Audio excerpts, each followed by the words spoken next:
Salutations les vergers et les vagins. Si. Aujourd'hui, pour ce 31 mars 2018, nous allons parler, à l'occasion de la Journée internationale de la visibilité. Georges? Non, aujourd'hui c'est Georgette. Tu sais quoi? Tu as parfaitement raison. Plutôt que de prendre la parole, je vais la donner. Prends ma place. Parlons donc aujourd'hui de la Journée internationale pour la visibilité trans.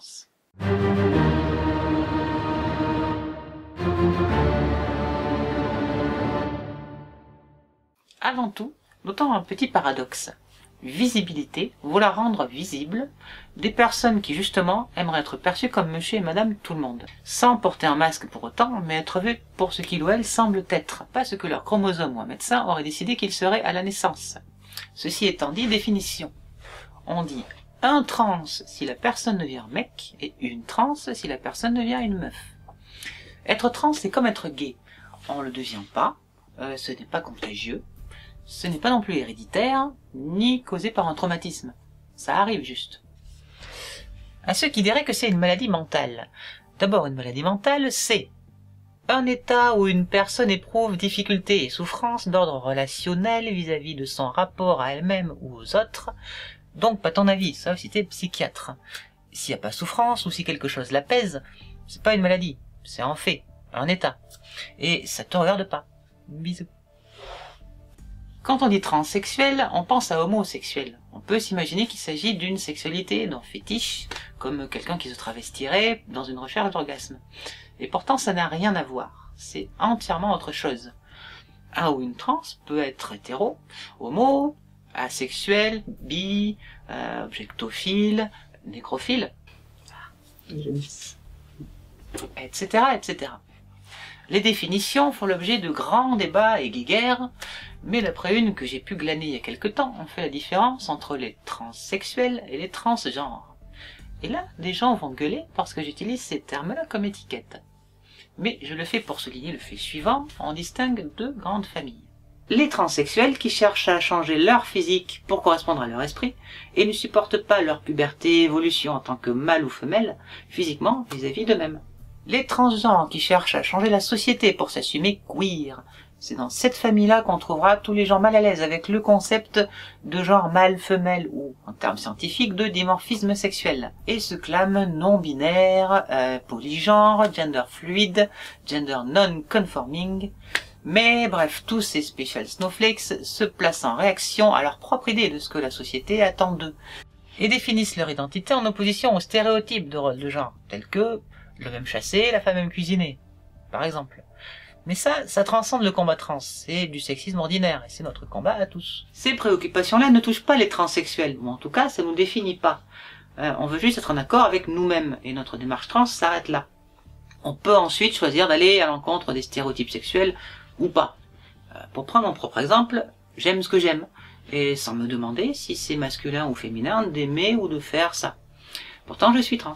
Puisqu'on parle de moi, j'habite dans un petit village de 300 habitants, dont une majorité d'agriculteurs, de chasseurs, de retraités, et bien que d'aucuns préféraient l'anonymat d'une grande ville pour vivre en paix, je peux attester de l'absence totale du moindre problème.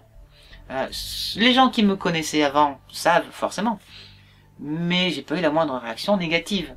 Au pire, j'ai appris ne pas être la seule dans le canton même. Une chose qui m'attriste du coup, c'est de voir les trans se cacher. Je comprends l'envie de passer à une vie normale. De là à dissimuler son passé au monde, à son entourage, voire même à son docteur. Les trans vivent dans un secret avant leur transition, dans la confusion, dans la honte. Mais après leur transition, beaucoup s'enferment dans un nouveau placard, dans la peur que leur secret soit révélé. Si c'est pas important, là on peut pas l'utiliser contre vous. Mais la peur crée le risque, sans nier évidemment qu'il existe des fous furieux, de la discrimination et donc des victimes qu'il faut prendre en compte. Mais chercher à le dissimuler, ça empêche aussi le grand public d'avoir accès à une diversité de trans, de savoir ce que sont les trans au-delà de la minorité qui l'affiche ostensiblement, mais qui ont le droit d'exister en tant qu'individus, mais ils sont pas représentatifs de la majorité.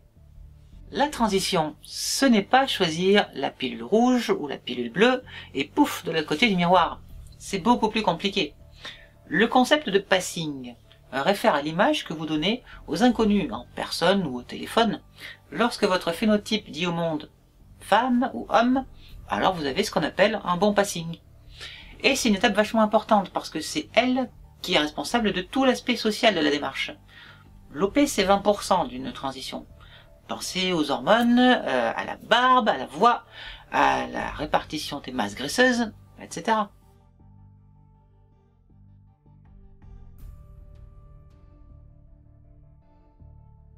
Alors, non. Les gens qui ont besoin de se convaincre de ça, généralement parlent des MTF, ou garçons vers filles, comme moi, ignorant la réciproque. Et je ne pense pas que ces gens-là se posent souvent la question de ce barbu-là a-t-il été une fille avant, aussi facilement. Mais même, si on reste dans les filles, d'abord il existe des filles grandes, balèzes, avec des traits pas forcément fins, mais en plus il existe des trans qui ont entamé leur traitement hormonal à la puberté. Et donc là, il reste absolument zéro trace. Quant à cette vieille histoire de pomme d'Adam, no comment. Sans compter le fait que ça s'opère aussi si besoin. Il y a des trans gays, il y a des trans asexuels, et il y a des trans hommes aussi. Tu n'es pas une proie pour eux. Tu n'as pas autant d'importance que ton ego tente de te le faire croire. Tu n'es pas la motivation ou le but des trans. Attention, dans le DSM, c'est dysphorie de genre qui est mentionnée. Et cette dysphorie, contraire de l'euphorie, c'est le sentiment insupportable qui résulte du décalage qui existe de façon congénitale dans le cerveau de l'individu. Mais ça, on peut rien y faire. C'est la dysphorie qu'on essaie de soigner.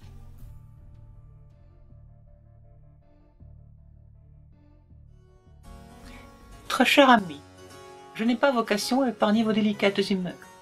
Si vous ne sauriez souffrir de la vue d'une femme défardée, je vous autorise à détourner le regard, ou allez vous onaner sur l'image de quelque autre. Vous jouissez d'Internet, je vous accorde ma confiance et ma bénédiction.